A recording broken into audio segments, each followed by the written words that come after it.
ఇకాన్ స్టార్‌గా ప్రభంజనం సృష్టించినటువంటి 'పుష్పరాజ్' నుంచి నెక్స్ట్ రాబోతున్నటువంటి మూవీ ఏంటి? నేనైతే సాధారణంగా ఒక క్యూరియాసిటీ ఉంటుంది ఆడియన్స్‌లో. అయితే ఇప్పుడు 'త్రివిక్రమ్' డైరెక్షన్‌లో వస్తున్నటువంటి మూవీలో అల్లు అర్జున్ అయితే నటించబోతున్నాడు. వీరి కాంబినేషన్‌లో రాబోతున్నటువంటి 4వ మూవీ ఇది.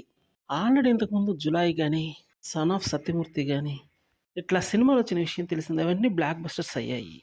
ఇప్పుడు అల్లు అర్జున్‌తో రాబోతున్నటువంటి ఈ మూవీ అంచనాలను మించే విధంగా ఉందనే చెప్పాలి. పైగా ఇది జానపద మూవీ. అంటే జస్ట్ ఇప్పుడు ప్రస్తుతం వస్తున్నటువంటి సోషల్ మూవీ అయితే కాదు. ఒక ప్రత్యేకమైనటువంటి స్క్రిప్ట్‌తో అయితే ఈ మూవీ తీస్తున్నట్టు తెలుస్తుంది. ఈ మూవీ బడ్జెట్ కూడా భారీ స్థాయిలో ఉండబోతుందని ఒక టాక్. త్రివిక్రమ్ లాంటి జీనియస్ డైరెక్టర్ తీస్తున్నాడు కాబట్టి ఈ మూవీ మీద కూడా అంచనాలు భారీ స్థాయిలో ఉంటాయనే చెప్పుకోవాలి మరి. మాటలతో మాయ చేసే త్రివిక్రమ్ తిరుగులేనటువంటి మాయ చేస్తాడని చెప్పాలి ఈ మూవీతో. సెన్సేషన్ సృష్టించే విధంగా ఉండబోతుంది ఈ మూవీ గూడా. ఎందుకంటే పెద్ద మూవీస్ అనేయి అసాధారణ స్థాయిలో ఆడుతుంటాయి కాబట్టి కాంబినేషన్, స్టోరీ సెట్ అయితే తిరుగులేనటువంటి హిట్ పడుతుందని చెప్పాలి. డౌట్ లేదు ఇందులో. ఇప్పుడు రావాల్సినటువంటి ఈ మూవీ మీద ఎక్స్‌పెక్టేషన్స్ అతి భారీ స్థాయిలో ఉన్నాయి.